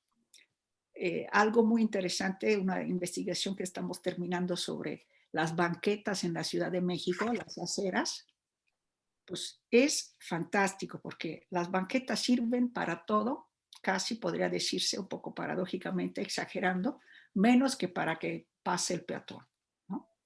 Y quienes más inciden sobre la banqueta de una manera muy, muy ostentosa son las grandes inmobiliarias o las grandes empresas, por ejemplo, que modifican completamente el sentido de la banqueta porque ponen un supermercado y no quieren que haya, que se instale ahí comercio ambulante. Entonces nos hacen el regalo de poner ahí 40 macetones enormes con plantas que a lo mejor se ve bonito, con sus dudas, ¿verdad? Pero los peatones ya no caminan, ¿no? En fin, y como esto, la falta de mantenimiento del estado de nuestras banquetas en cuanto a hoyos, baches, distintas características de los materiales, piezas de cemento, de concreto, restos dejados ahí por todas partes, es realmente como para una especie de colección de horrores, ¿no? Entre horrores y cosas que lo dejan a uno totalmente sorprendido. Y detrás de esto, de ese desorden, digamos, lo que hay en buena medida es una falta de atención, o es el hecho de que cuando cambian las banquetas, cuando en los mecanismos financieros que ahora gobernan todo, se le quedó un dinero y entonces tiene que terminar de gastárselo antes de octubre, noviembre, y entonces de repente se destrozan toda la banqueta de la calle y las vuelven a construir igualitas, igual. Pero digamos, era un dinero que se tenía que gastar porque hay una rigidez tal a veces que no es posible mover el dinero de un lado para gastarlo en algo útil, ¿no? O se cambian las banquetas solamente en los momentos electorales, en fin. Se han hecho cosas buenas como parques públicos, etcétera, pero yo insisto en decir que el tema del cuidado del espacio público es un tema del cuidado del espacio banal, cotidiano, sencillo, del espacio que todos tenemos afuera de nuestra casa cuando salimos, ¿no? Entonces la banqueta es un elemento fundamental que habría que cuidar y si nos ponemos a verla, nos damos cuenta que es casi siempre incaminable, por ejemplo, ¿no? Sí. Entonces habría que pensar en una ciudad donde la ciudad utópica sería una ciudad donde los gobernantes su principal preocupación fuera el mantenimiento ordinario. Es decir, ya no vendernos grandes obras, ya no vendernos que se hizo el proyecto tal y que se inauguró en la fecha tal, sino fíjense que todos los días, modestamente, humildemente, sin que nadie se diera cuenta, que en realidad, en cambio, la gente sí se da cuenta, hemos llevado a cabo el mantenimiento en todas sus vertientes, preventivo, ordinario, correctivo, etcétera, etcétera, de nuestro espacio común. En el momento en que el mantenimiento se vuelva una prioridad, ahí tendremos un cambio sustantivo realmente en la forma de ser como sociedad, ¿no? Sí, totalmente. Se ha delegado esa labor a un actor invisible, ¿no? Sí. ¿Quién sabe a quién? Sí. Y bueno, pues para finalizar esta sesión, quizá a ver si nos da todavía chance como de unas cuantas preguntillas. Quisiéramos cerrar también con un tercer bloque desde una revisión o reflexión, digamos, como propositiva, ¿no?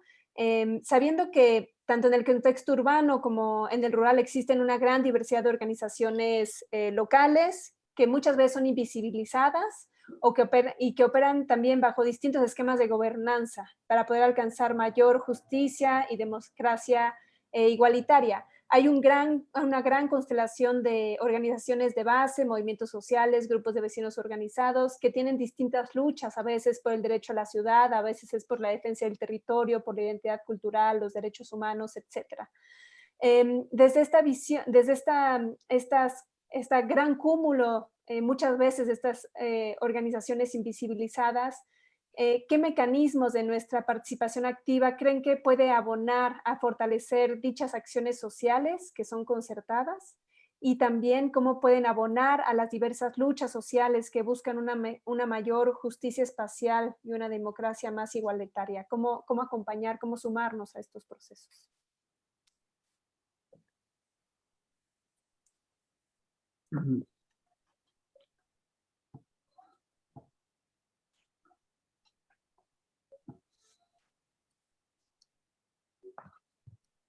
quisiera empezar. Es que yo no quiero hablarte más ya, acabo que hable Enrique. Sí, José el compañero, Le toca a el José Ángel. compañero José Ángel, que a lo mejor para invertir el orden. Ujú. Sí, yo pienso que es la pregunta del millón, ¿qué hacer, no? Y creo que siempre muchas de las cosas que nosotros hemos pues visto también a través de diferentes experiencias de organización popular y acompañamiento, creo que es un gran reto el poder recuperar la noción de lo común, de que lo que podría parecer una lucha muy localizada, una resistencia, un proceso de organización y articulación, pues en realidad es algo que nos afecta a todos, como les comentaba, ¿no? Digo, a final de cuentas, el que haya toda esta devastación de aguas y de montes, que si bien es propiedad muchas veces es propiedad colectiva de los pueblos mayas, pues es algo que afecta directamente a los que habitan en la ciudad, a los que están en las ciudades. Y yo creo que el hecho de ir tejiendo esas alianzas a partir de darnos cuenta de que el problema es común, es un gran reto para iniciar a pensar otras formas de ciudad. Creo que también a mí me parece como bastante importante recuperar nuestra imaginación política para pensar otra cosa que no sea esto, a lo que nos han empujado, ¿no? En esta precariedad, tanto en la vivienda, en los barrios, en la forma en la que nosotros, por ejemplo, después de toda esta devastación que sigue, ¿no? O sea, el dejar de pensar un poco solo a esa escala local y ver que es un problema común y que también funciona a diferentes escalas. Creo que en nuestra capacidad para imaginar otras cosas, para poder ver que es un problema común, hay toda esta gama de posibilidades para poder cuestionar todo esto que está sosteniendo, porque definitivamente, como dicen aquí, yo creo que es insostenible, ¿no? Este crecimiento ilimitado en nuestros entornos es insostenible y el darnos cuenta de que es un problema común que funciona a diferentes escalas, seguir tejiendo a partir de todos estos aspectos, pues yo creo que es diríamos aquí, el piso mínimo para empezar a hablar y a articularnos con acciones concretas que de verdad puedan poner un freno a todo esto que está sucediendo, no solo en Mérida, sino también en muchas otras ciudades, ¿no? Desafortunadamente el problema es muy común aquí en Mérida, en Cancún, en Chetumal y seguramente ahí en la Ciudad de México también. José Ángel, y recuerdo que cuando tuve ahí la fortuna de conocerles y de platicar con ustedes, con integrantes de Indignación, nos compartieron que la manera en la que ustedes empezaban a trabajar colectivamente la memoria, ¿no? Y cómo también trabajaban con niñas y niños respecto a la línea del tiempo, la historia de los lugares, y ahora por ahí también he visto en tus redes que están haciendo un proceso de memoria colectiva respecto a los cuerpos de agua, a un cenote. No sé si pudieras platicarnos un poquito sobre esto, que creo que en la respuesta anterior te brincamos, y entiendo, una de las formas en las que ustedes también acompañan los procesos de organización a través de esta perspectiva histórica también.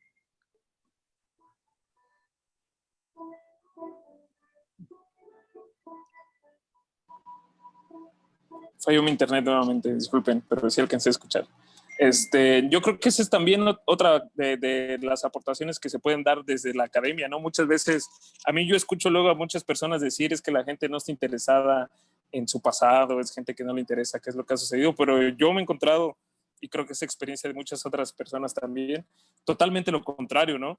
Creo que hay un interés muy, muy evidente de todos los que están en este tipo de procesos de defensa, de articulación y de organización, solo que, bueno, al menos nosotros, lo digo hablando también desde el gremio de los historiadores, creo que no hemos encontrado la forma de que todo ese gigantesco conocimiento producido desde la academia pueda llegar a través desde diferentes soportes y de diferentes lenguajes.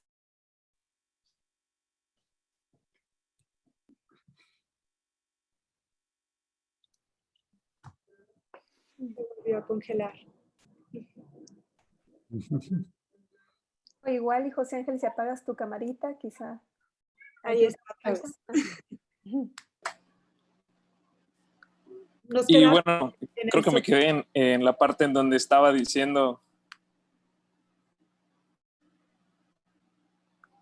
bueno, en esta parte que creo que es necesaria, desde ahí puede haber una articulación muy importante, ¿no? De documentación y de acompañamiento desde una relación horizontal, ¿no? Claro, con los pueblos y con la organización popular, porque sí creo que esta parte también es bastante importante y desde la que se puede aportar desde estos en espacios académicos para ir tejiendo en estos puentes y poder lograr todo, bueno, todo este proceso que a final de cuentas es una herramienta de diálogo, ¿no? Nosotros siempre decimos en el colectivo de historiadores mayas que estamos en diferentes pueblos aquí en la península, que a final de cuentas es una herramienta para hablar de nuestros problemas también actuales, ¿no? Todo esto que enfrentamos es parte de todo este proceso histórico y lo que recordamos y lo que no recordamos, pues es parte un poco de nuestro trabajo como historiadores también, el ir metiéndolos dentro del diálogo, ¿no? Es cierto, en este caso es la recuperación de la historia de un cenote, también para apartar esta idea de que nunca ha sido alterado y al contrario, ¿no? Que ha sido la agencia de los pueblos mayas los que también han mantenido y han cuidado esos espacios, bueno, esos espacios naturales de nuestros pueblos. Entonces, creo que ahí hay una gran oportunidad de ir articulando todo esto que se produce en la academia y que muchas veces resulta totalmente endogámico.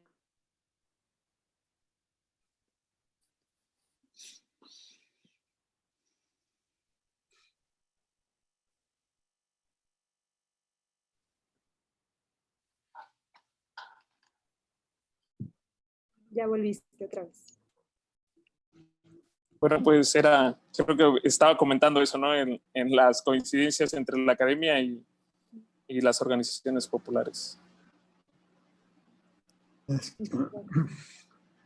Yo quisiera hablar de otro aspecto, porque venimos trabajando desde hace mucho con las comunidades, entre nosotros, con los que estamos pensando de otra manera, pero creo que tenemos que superar una serie de cosas. Una es la actitud con la que llegamos los profesionales a trabajar con la gente. Es una actitud de yo soy el que sabe, yo soy el que te tengo que decir cómo, ¿no? Y no es así. Tampoco es dime qué y yo te lo hago aquí. Es más bien un intercambio de saberes. O sea, la gente sabe mucho, creemos que no sabe nada, por supuesto que sabe, y sabe cómo quiere vivir y sabe su historia, pero tenemos que ayudar también a que lo redescubran, ¿no? Porque no es nomás de preguntarle. Yo siempre les digo, promovemos el diseño participativo en vivienda, ¿no? ¿Y cuál es el diseño participativo que apoyan actualmente? Pues es 3 visitas durante el proceso de hacer la casa y les llevan un proyecto el arquitecto y le pregunta a la gente, ¿le gusta? Pues sí me gusta. Pues, ¿qué va a hacer si se lo están regalando? Ese no es ninguna participación, ningún diseño participativo, ¿no? Ni siquiera preguntarle cómo quiere su casa, lo más que te van a decir el color que quieren ponerle, ¿no?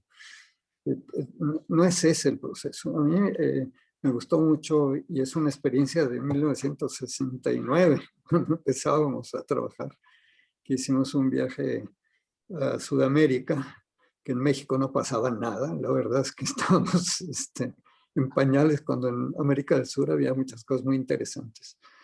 Estuvimos con Carlos Núñez, un compañero de Guadalajara, que había formado una organización y todo, estuvimos viajando y estuvimos en Uruguay y fuimos a ver al organismo MINURBI, se llamaba, el Ministerio de Vivienda Rural, o no sé, algo así. Y el director de ese ministerio me dice, mira, cuando llegas a una comunidad y la comunidad sonríe. ¿Qué me vienes a dar? Están esperando que le des algo, ¿no? Y eso en Uruguay, que son más críticos. En México es lo que está esperando la gente, que le vengan a dar las cosas, ¿no? Regalen las cosas muchas veces. Y pues no te vengo a dar nada. Ah, caray, entonces, ¿qué me vienes a quitar? ¿No? Entonces cambia la sonrisa de arriba, se pone para abajo y hay una tristeza, ¿no? Y un enojo, ¿no? Dice, no te vengo, y esto lo entienden muy bien los campesinos, que es con los que él trabajaba, no te vengo ni a dar ni a quitarte, vengo a hacer yunta contigo. Y eso es, creo que lo que a mí me gusta mucho esa frase, porque es muy entendible por todos. Venimos a jalar juntos el arado, pero siempre hay en el arado alguien que es el dominante, ¿no? El dominante es la gente, la que tiene que tomar las decisiones, pero lo vamos a hacer juntos, vamos a empujar juntos para que nuestros saberes se junten para poder hacer una transformación. Eso es muy importante, cómo trabajar. No es nomás llegar a decirle a la gente cómo queremos que sean las cosas, porque nosotros sabemos, ¿no? Es una actitud ahí fundamental a cambiar. Para contribuir a construir a los habitantes como sujetos. Y esto implica también que se pudieran aplicar metodologías como la de Paulo Freire, de educación popular, que permite que la gente descubra las cosas. No le vas a ir con discursos decirle cómo se tiene que organizar y en qué tiene que pensar. No es así, ¿no? Es desde su manera de hablar, de su manera de pensar las cosas, que explore profundamente, ¿no? Y hay metodologías para poderlo hacer, para que la gente misma tome conciencia. Y eso no lo estamos trabajando para nada. Es impresionante cómo no se trabaja esta toma de conciencia de la gente. Después tenemos que superar varias cosas. Y eso ahí sí lo tenemos que superar ellos en sus organizaciones y nosotros como gente que apoya estos procesos. La academia también como academia vinculada a los procesos sociales igual, ¿no?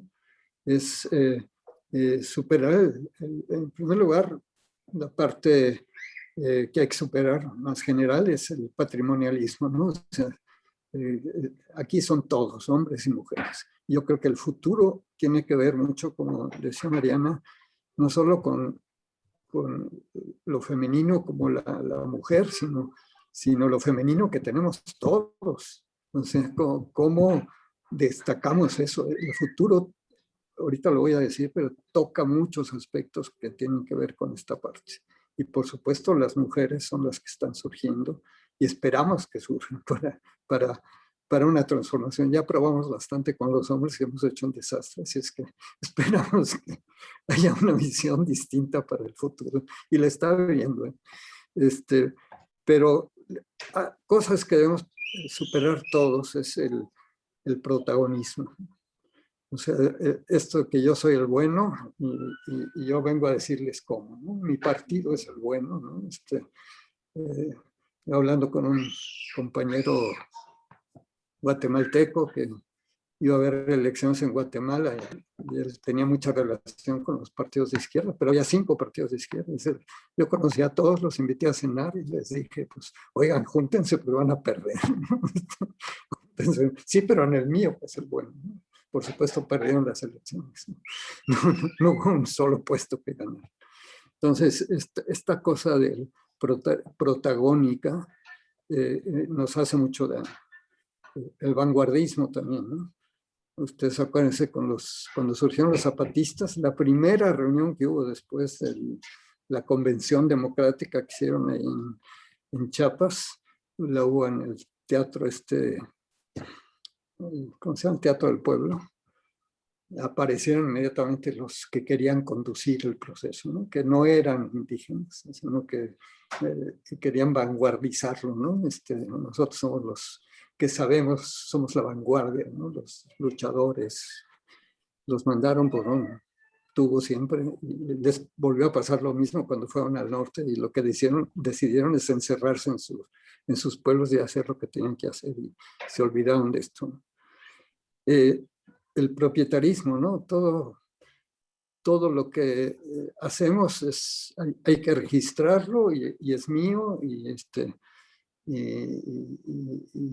no vayan a robar las ideas, aunque se les han robado, porque muchas veces a mí me ha pasado que te vienen a consultar europeos, les interesa lo que estás haciendo, te preguntan y pues tú les das pues, lo que sabes, lo compartes, ¿no?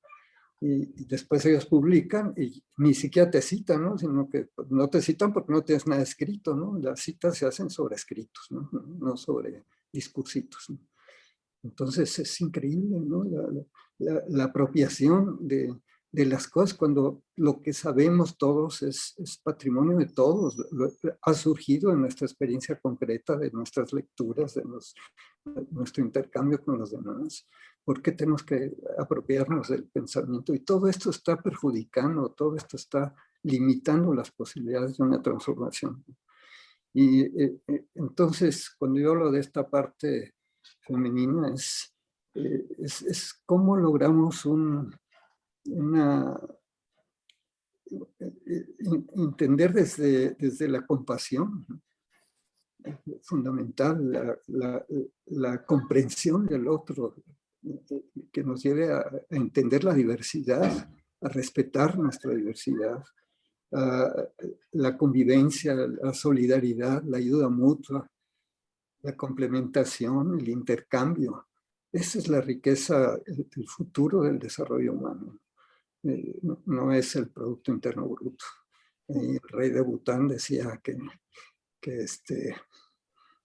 ¿cómo que el Producto Interno Bruto? A mí lo que me interesa, decía, es el índice nacional de felicidad bruta de mi pueblo, ¿no? Y me parece muy interesante. Ese es el índice que me preocupa, ¿no? Y creo que tiene que ver con esto, con otra manera de tratarnos las actitudes, ¿no?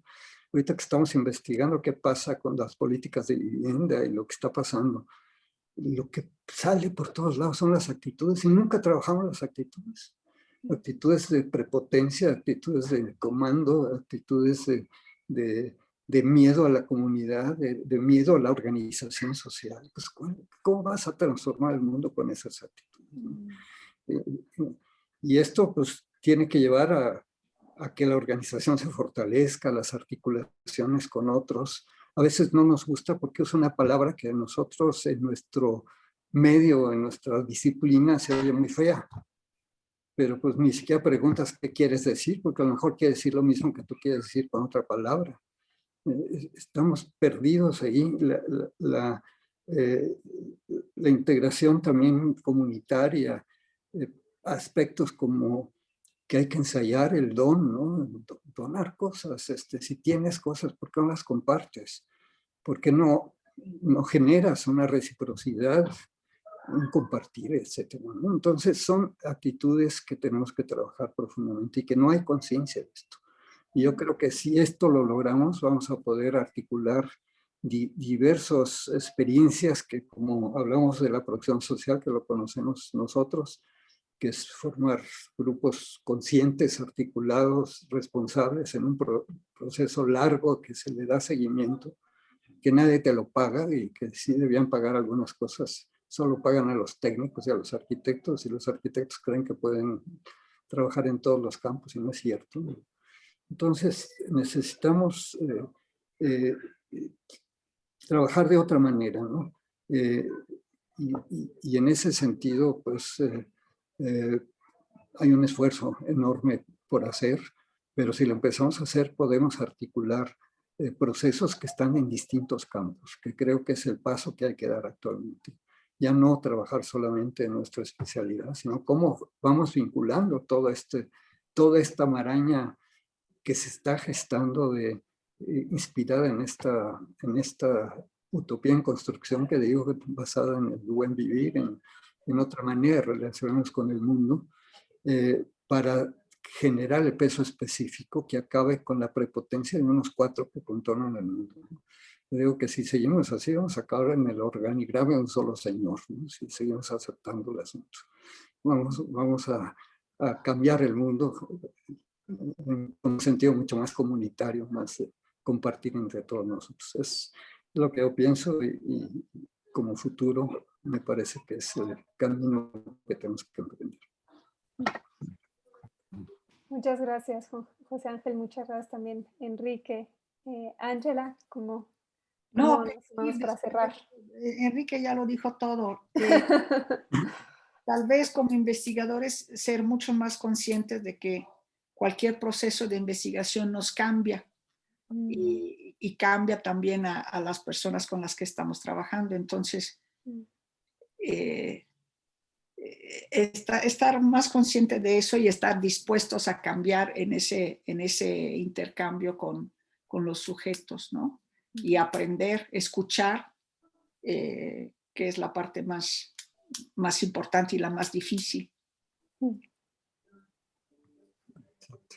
Sí, totalmente. Cualquier acercamiento no es con búsqueda de transformación hacia afuera, sino también es inherente a transformaciones internas. Totalmente de acuerdo. Nos vamos construyendo todos poco a poco.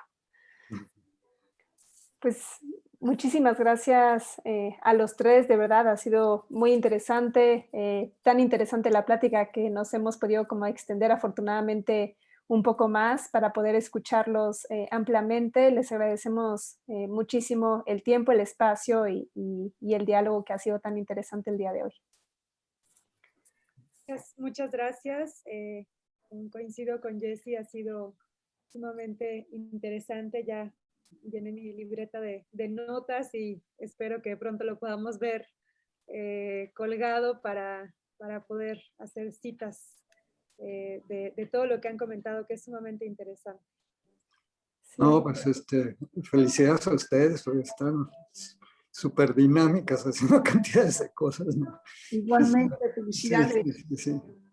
Muchas felicidades, porque este tipo de cosas que se puedan compartir con más gente es fundamental, ¿no? Es fundamental, porque creo que hay mucha inquietud y que se vea que hay mucha gente que está en la misma línea y que tenemos que juntarnos. Muy Sí, bien. tal cual. Muchas gracias también por el espacio. Felicidades. Muchas gracias. Gracias, Coyoc. Agradecemos mucho en nombre de CREST su tiempo, experiencia y haber compartido conocimientos con todos nosotros y así como a los asistentes por confiar. Los esperamos pronto en el último episodio el mes de junio y estén pendientes de la información. Buenas tardes a todos. Muchas gracias. Muchas gracias a todos. Hasta luego. Chao, Hasta chao. luego. CREST, siempre firmes.